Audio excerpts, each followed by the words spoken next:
Helo a chroeso i sesiwn Dulliau Ymchwil Uwchgyfrannol Cymdeithaseg. Heddi byddwn ni'n edrych ar data cynradd ac eilaidd a data ansoddol a meintiol, ac yn ceisio edrych ar cwestiwn 5 marc am eich arholiad chi'n uned 2 adran A, sy'n seiliedig ar fethodoleg.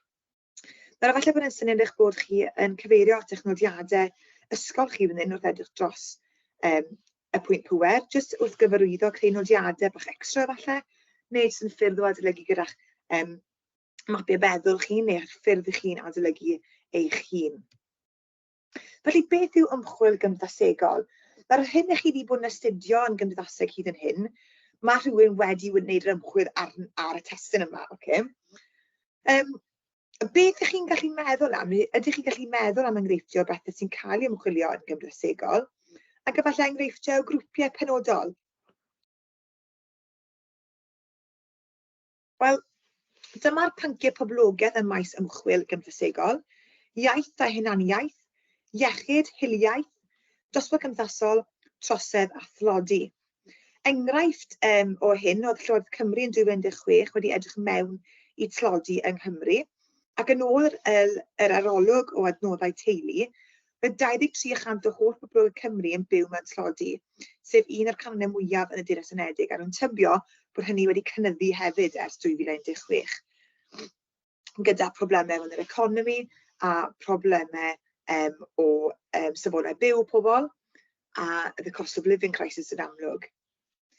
Felly, beth yw ymchwil gymdeithasegol? Wel, ymgais i astudio y gymdeithas, i ni'n byw ynddi ydy hyn. Mae fe'n dull gwyddonol ac yn ymchwil gymdeithasol. Ydyn ymchwilio nodweddion cymdeithasol fel agweddau, credywau, gwerthoedd normau a rheolau gymdeithas pobl gwahanol, mwyn ceisio gyda'n synwyr o'r byd ni'n byw ynddo. Mae ymchwil gymdeithasol aml yn gofyn ni fel unigolion holi cwestiynau am ein gymdeithas, ac yn enwedig cwestiynau am yr elfennau hynny sy'n gyfarwydd i ni.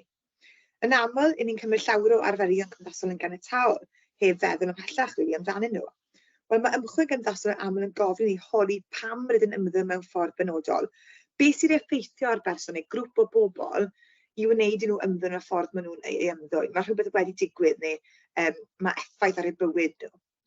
Dyma'n enghreifftiau sy'n codi o fywyd pob dydd, pam pobl yn ysgwyd llaw ei gilydd, pam mae pobl yn cywio mewn siopau, pam pobl yn gwisgo mewn ffordd penodol yn gwisgo siwt i gyfweliad. Ni'n gwneud hyn mwyn ceisio dod i ddeall sut mae'r byd yn cwmpas a'r gymdeithas ni'n byw ynddi yn gweithio. Yn aml, mae'r ymchwilwyr yn ceisio dod o hyd i atebion i broblemau cymdeithasol, a sydd i ddatrys a heriau sy'n ymwnebu ein gymdeithas ni. Nawr, pam ni edrych ar data cymdeithasol, mi allwn ni ddefnyddio ddau fath o data cynradd a data eilaidd, so primary and secondary data. Mae'n bwysig adnabod dulliau ymchwil mwyaf perthnasol a ddefnyddir yn casglu data neu gwahanol fathau o data sy'n fwyaf perthnasol ac yn fwyaf ddefnyddiol i chi'n ymchwil chi. Mae'r math o ddata mae ymchwilydd am ei gasglu'n aml yn penderfynu pa dull ymchwil sydd orau nhw'n ddefnyddio wedyn. So, mae'n dibynnu beth yw'r data nhw i wneud pa dull nhw am ddefnyddio i gasglu fe wedyn. Data cynradd yw data ych chi'n casglu eich hunan, er enghraifft drwy'r sylwi, cyfweliad, holiadur ac yn y blaen. Yn yr achos yma, rydych chi fel ymchwilydd wedi mynd ati i bersonol i gasglu data gwreiddiol am eich pwnc. Data eilaidd wedyn yw data gymdeithasegol sy'n bodoli'n barod ac sydd wedi casglu am bobl neu gyrff eraill fel llywodraeth neu gyrff swyddogol eraill, er enghraifft cofnodion ac ystyried a setiau data llywodraeth. Yn yr achos yma, mae'n bosib i chi ddadansoddi data mae unigol neu eraill wedi casglu, ond nid chi'n bersonol a gasgol y data, ond allwch chi ddefnyddio fe i wneud ymchwil eich hun. Neu hyd yn oed, os chi'n gwneud data cynradd, chi'n gwneud ymchwil eich hun, bod chi'n ddefnyddio data eilaidd yn gyntaf i edrych ar beth falle oedd ar goll, cyn i chi fynd ati yn edrych ar pethau fwy penodol yn ymchwil chi, neu i gymharu gyda data eilaidd. Felly, nid oes angen casglu data cynradd sy'n data gwreiddiol bob tro. Mae'n perffaith hawl i edrych ar data eilaidd sy'n bodoli'n barod hefyd. So fathau o enghreifftiau data eilaidd Stats Cymru, swyddfa ystadegau gwladol, UK Data Service, enghreifftiau lle ymchwil wedyn rhai cynradd, holiadau, grwpau ffocws, cyfweliadau ac arsylwi. Byddwn ni'n edrych mwy ar y ffurfiau yma yn sesiynau i ddod. Felly dulliau o gasglu data te. Mae yna ddau fath o ddata allwch chi gasglu, sef data meintiol a data ansoddol, neu allwch chi ddefnyddio rhywun i astudio. Data meintiol yw bod am bethau sy'n gallu cael eu cyfri a'i mesur. Enghraifft, mae'n bosibl cyfri faint o bobl sy'n byw mewn dinas benodol, neu faint o siaradwyr Cymraeg sydd yng Nghymru. Mae data meintiol fel arfer yn perthyn i bersbectif positifiaeth. Newn ni ato'r theories yma yn sesiynau i ddod hefyd. Ond mae meintiol chi'n gallu cymharu, mae mesuradwy allwch chi weld patrymau eitha rhwydd. Data ansoddol wedyn, mae data ansoddol yn wybodaeth am bethau na allir eu cyfri. Mae data ansoddol yn helpu i ddehongli gweithredoedd unigolion. Enghraifft, mae'n bosibl i ymchwilio astudio agweddau unigolion at bwnc penodol neu ddisgrifio'r ffordd y mae grŵp o bobl yn ymddwyn. Data ansoddol fel arfer yn perthyn i bersbectif dehongliadol neu gwrth positifiaeth maen nhw'n galw fe hefyd. Chi'n ceisio gwneud synwyr o'r byd o'n cwmpas ni ydy ymchwil gymdeithasegol, ond mae gan ymchwilwyr gyfrifoldeb i greu data o safon uchel sy'n adlewyrchiad teg o'r maes sy'n cael ei astudio hefyd. Nawr, fi moyn i chi feddwl am eiliad te, nâi adael hwn ar y sgrin i chi. Pa ddull fydda'r mwyaf addas, ansoddol neu feintiol am yr ymchwiliadau'r 5 ymchwil sydd gyda chi ar y chwith? A fi moyn i chi roi cyfiawnhad hefyd i chi ateb chi. Okay? So mae'r 5 gosodiad. Pa ddata bydde'n fwy perthnasol yn fwy addas i ddefnyddio fan hyn?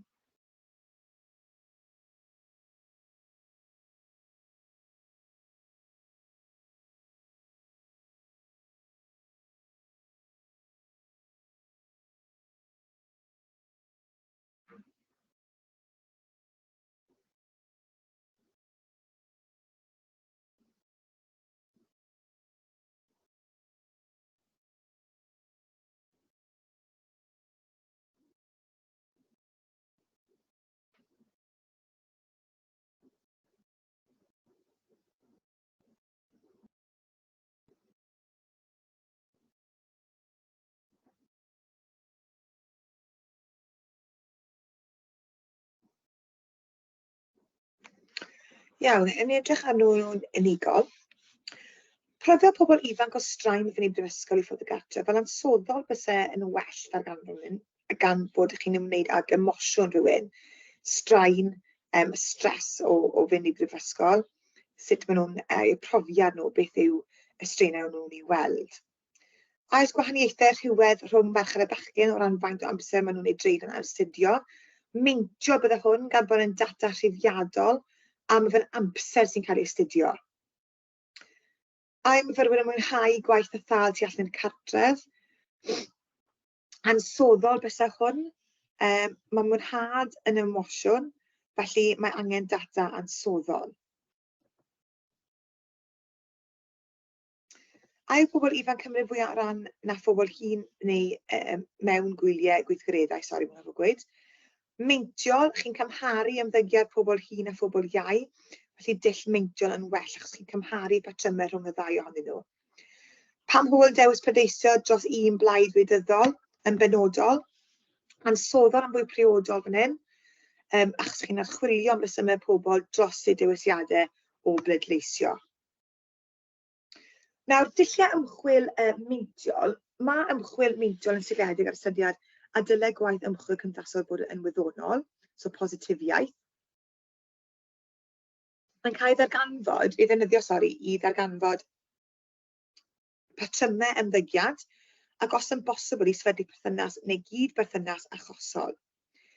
Nod positifwyr yw cynhyrchu data ddibynadwy, felly bydden nhw'n defnyddio dulliau sy'n gallu cael eu hailadrodd neu defnyddio gymdeithasegau eraill.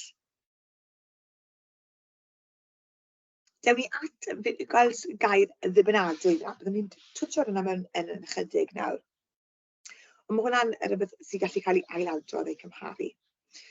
Dyma'r prif ddulliau meintiol holiadur, cyfweliadau strwythedig a'r sylwi agored a defnyddio data eilaidd o ystadegau swyddogol. Dulliau ymchwil ansoddol wedyn, mae ymchwil ansoddol yn seiliedig ar y syniad y dylai gwaith ymchwil cymdeithasol chwilio am ystyr a dealltwriaeth. Mae dehongladwyr yn dadlau dylai ni geisio deall bywyd pobl yn well, bod ni yn cael eu teimladau nhw eu barn nhw. Ethnograffeg byddwn ni'n gael hwn yr astudio y mater yn ei sefyllfaoedd bywyd go iawn nhw. Bydd ethnograffwyr yn defnyddio mwy nag un dull fel ar sylwi cronogol o'r tu mewn, dyddiduron a chyfweliadau anstrwyddedig. So cwbl o enghreifftiau i chi o ddulliau ansoddol, arsylwadau, cyfweliadau grwpiau ffocws, data eilaidd ffynhellau preifiad, ddyddiadur neu llythyron. Nawr cryfderau data meintiol yn amlwg mae cryfderau gwendidau gyda'r ddau fath o data mae byddwn ni edrych arnyn nhw nawr. Cryfderau data meintiol, mae dulliau meintiol yn casglu data rhifiadol sy'n hawdd ansoddi. Gallwch chi dadansoddi data gymharol gyflym, oherwydd gallwch chi prosesu gan ddefnyddio cyfriadur a rhaglenni ystadegol. Gallwch chi ddefnyddio dulliau meintiol gyda sampl mawr sy'n cynyddu cyffredinoliaeth a chynrychioldeb. Hynny yw, y mwy o gynrychiolaeth sydd gyda chi o bobl gwahanol, mae'ch sampl chi yn mynd i fod yn fwy yn amlwg, ond chi wedyn gallu cyffredinoli, you can generalise bod y pobl yn eich sampl chi yn adlewyrchiad cywir o'r boblogau sampl. Mae rhai dulliau holiadur enghraifft yn gymharol gyflym ar ôl i'r broses cynllunio ddod i ben. Mae'n gymharol hawdd i cyflwyno casgliadau i bobl drwy ddefnyddio tabl graffiau ystadegau. Gallwch chi ddefnyddio holiadur mewn sefyllfaoedd lle bydd angen gofyn cwestiynau sensitif i bobl a fydd efallai yn amharu siarad am eu problemau. Gwendidau data meintiol wedyn, wel, dydy dulliau meintiol ddim yn arwain at ddealltwriaeth drylwy nac ystyr. Felly ar y cyfan maen nhw'n disgrifio ymddygiad. Dyn nhw'n rhoi y pam i chi, so nhw'n rhoi esboniad clir i chi. Efallai na fydd data'n esbonio materion anodd nac yn cynnig cyd-destun. Mae jyst yn rhoi disgrifiad. Mae jyst yn say what you see, basically, yw e. Mae'n bosibl bydd y rhai pobl yn cael ei eithro'r data am resymau sy'n mynd â chynllun yr ymchwil, neu samplu er enghraifft. Mae'n bosibl na fydd pobl ac yn able yn dysgu yn gallu darllen a deall holiaduron, felly bod nhw ddim yn rhoi amser nhw wedyn os angen nhw'n deall rhywbeth, dyn nhw ddim yn rhoi amser i geisio fod yn rhan ohono fe. Gallai'r broses ymchwilio deimlo'n annaturiol, felly fydd pobl ddim yn barru siarad nac yn barru ddweud y gwir. Gallai'r broses ddatblygu holiadur safonol neu gyfweliad strwythedig yn fod yn tuedd anfwriadol, oherwydd efallai fod gan yr ymatebwyr ymwybodaeth nad yw'r ymchwilydd yn ymwybodol ohoni. Drwy bennu atebion ymlaen llaw mewn holiadur, mae'n bosibl na fydd atebion hyn adlewyrchu chi beth mae pobl yn ei feddwl go iawn am destun.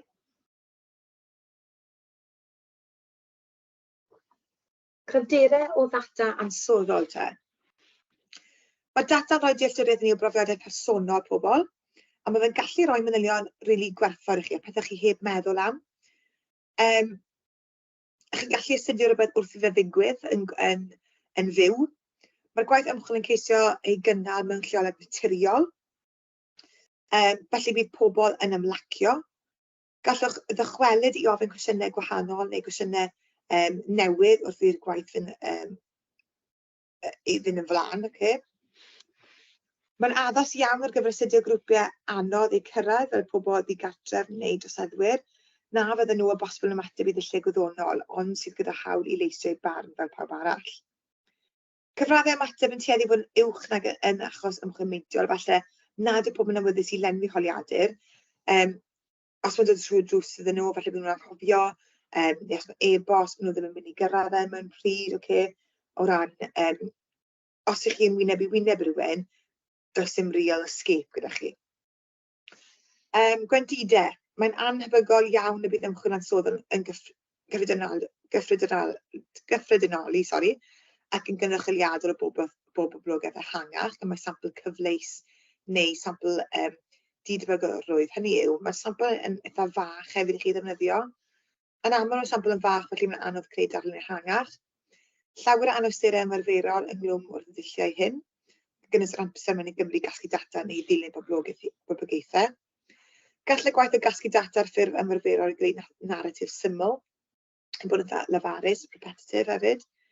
Falle bydd y problemau moesegol, ond yn dibynnu ar eich pwnc chi mewn bwnc sensif pobl falle eisiau cael ei ddiogelu'n well a bod nhw ddim yn teimlo bod nhw'n cael hwnna wyneb i wyneb. Bos bod tuedd a ragfarn hefyd, tuedd yr ymchwilydd i fod yna'n fyw. Mae'r pethau ni'n ystyried gyda ymchwil, DDECC, felly dibynadwyedd, dilysrwydd, dibynadwyedd, ethigol, cynrychiolaeth ac effeithioli. Os gyda chi'r holl bethau yma, 5 peth yma, mae safon i'ch ymchwil chi.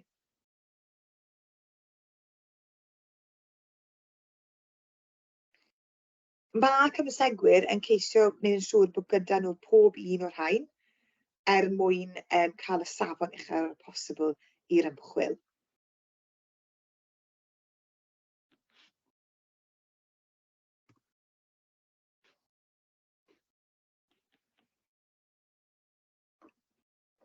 Felly y 2 falle fwyaf pwysig, dilysrwydd.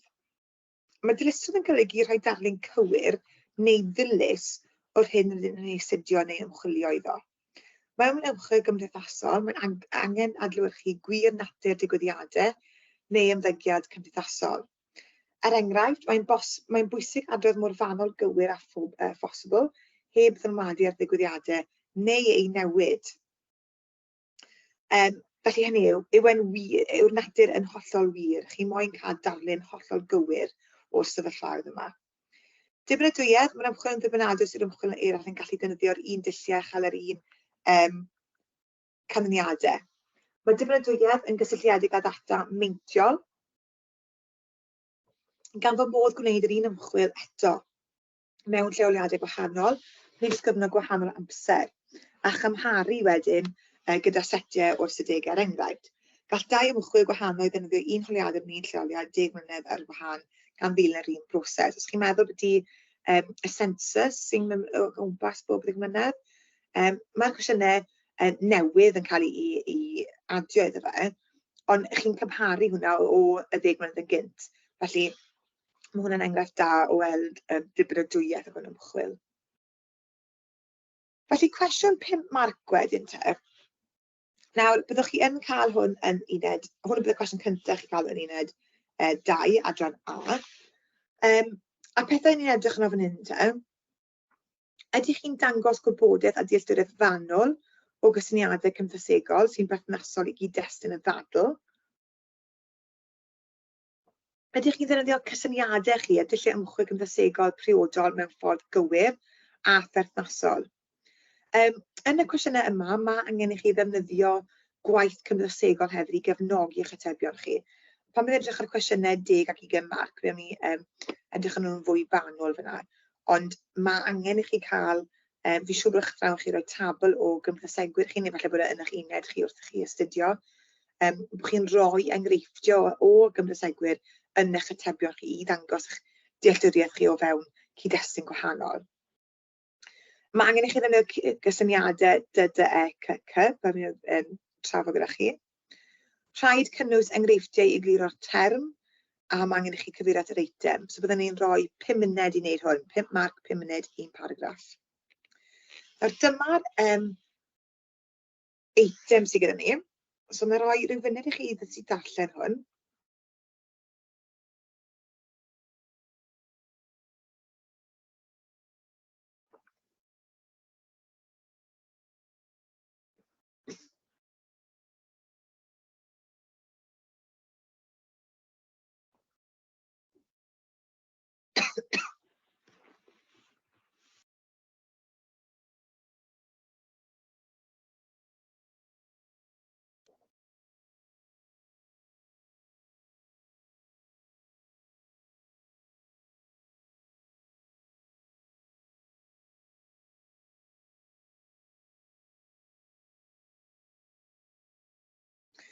Iawn, gan ddefnyddio'r deunydd yr eitem a gwybod gymdeithasegol, esbonwch ystyr y term data ansoddol. Nawr, ni'n gwneud tipyn o hwn nawr yn barod yn y sesiwn yma. Mae hwn yn yw wneud gyda deall Tebysgol 2011. Felly, tor o Tebysgol allan ar draws Lloegr, mwyn sicrhau dadansoddodd cafodd prosiect ymchwil mawr I gynnal dros gyfnod 3 mis. Mae'n gwneud cyfweliadau lled strwythedig, so semi-structured, eu cynnal, gyda 270 o bobl ar draws Lloegr, oedd wedi cyfaddau bod wedi cymryd rhan yn yr ysgol 2011. Oedd y cyfweliadau'n parw'n 40 a 90 munud, ac yn canolbwyntio ar weithred o teimladau chymhellion y rhai oedd yn cael eu cyfweld. Pen agored cwestiynau eitha niwtral yn cael ei gofyn mwyn osgoi unrhyw fath o duedd. Mae hefyd ymchwil ansoddaw wedi cael ei wneud yn blaenorol gan Tredwan 2012 a mae wedi dod I casgladau gwahanol ar yr un testyn. Felly, anodd I cymharu gyda data ansoddol, ond gallwn ni weld hynny o ran beth mae'r eitem yn ei ddweud. Felly, pethau allwch chi gynnwys yn eich ateb chi fan hyn, okay? Mae angen I chi ddiffinio'r term yn gyntaf. Felly, bysach chi'n gweud, wel, ystyr y term data ansoddol, yw bod e'n cael I ddisgrifio, ac yn cael ei mynegu mewn geiriau ei hun, bod chi'n dod o hyd teimladau pobl, a pam mae pobl ymddwyn y ffordd maen nhw'n ymddwyn.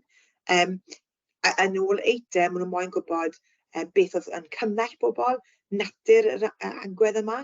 Felly wneud yn syniedig ar yr eitem hefyd, os chi'n gallu. Dulliau ymchwil sy'n cynhyrchu data ansoddol, felly bysach chi'n sôn yn amlwg gyda cyfraniad lle strwythedig, gan bod hwnna yn yr eitem, bod wedi cyfweld 270 o bobl, 40 I 90 munud. So bod pob pwynt chi'n gweud fan hyn, bod e'n cyfeirio at yr eitem hefyd, jyst bod chi'n deall o fewn y cyd-destun sydd o'ch blaenau chi. Allwch chi hefyd roi'n enghreifftiau eraill I fi, so cyfweliadau manwl ar sylwi cyfnogol, dyddiaduron personol, llythyrau ac ati. Bysach chi hefyd yn cael marc am gweud bod dadansoddodd yn adlewyrchu reality person neu grŵp sy'n cael ei astudio, ac all gynnwys dyfyniadau gan y rhai a gafodd ei astudio. So, byddwn ni'n mynd nôl i'r eitem hefyd fan hyn, oedd yn trial osgoi tuedd, os ni'n edrych fan hyn, wrth roi cwestiynau niwtral pen agored ei cael ei ofyn iddyn nhw, sicrhau bod y tîm o wirwyr yn gwirio a dehongliadu yn fwyaf ddiweddar. So bod hwnna'n rhoi persbectif adlewyrchiad reality y pobl o dan sylw. Gall dadansoddodd ddarparu mewn lediad i'r hyn y mae grŵp yn ei wneud, meddwl neu deimlo. So eto, cyfeirwch at yr eitem, so Tebysgol 2011, pam maen nhw'n wneud yna, beth nhw'n trial ei ddarganfod fan hyn. Mae dadansoddodd y debygol o fod yn fwy ddilys, so os chi'n I edrych ar pam mae rhywun yn ei wneud, beth yw teimladau nhw, what's their motivation for doing something. Mae dehonglion yn ffafriad ar hyn gan ei bod am ganfod yr ystyron mae pobl yn cysylltu â'i gweithredoedd. Yn amlwg bydd cyfeirio at yr eitem fel fi wedi sôn. Okay? Os chi'n gwneud y holl beth yna, chi'n cael 5 marc. Paidwch â treulio mwy na 5 munud ar y gwestiwn yma, gan fod amser yn bryn iawn ar y papur yma, gan feddwl bod chi'n mynd I adran by hefyd ar y testyn falle addysg I ni'n yn ysgol rwy'n dysgu ynddo, falle bod chi ddim yn gwneud addysg, ond mae angen I chi hefyd ystyried y gwaith sydd gyda chi o'ch blaenau chi'n adran by. Felly paidwch â gwastraffu gormod o amser wrth pendroni dros y cwestiwn yma, rhowch rhywbeth lawr ar y papur sy'n ei synnwyr wrth gyfeirio at yr eitem. Os chi'n gallu droi'r cymdeithasegwyr mewn I gefnogi hefyd, rhoi enghraifft o gymdeithasegwr nath wneud cyfweliad lled-strwythedig arall yn llwyddiannus, rhowch I fewn. Cyn ei cyfweliad, cymdeithasegwr sydd wedi wneud casglu data ansoddol yn llwyddiannus, rhowch hynny I fewn yn y cwestiwn. Ond bydd hwnna'n dod yn fwy hefyd yn y cwestiwn 10 ac 20 marc ar fethodoleg. Felly gobeithio bod hynny wedi helpu chi ar ryw fath o gyflwyniad I dulliau ymchwil ar fethodoleg. Newn ni at hyn yn fwy y sesiwn 2. Diolch yn fawr.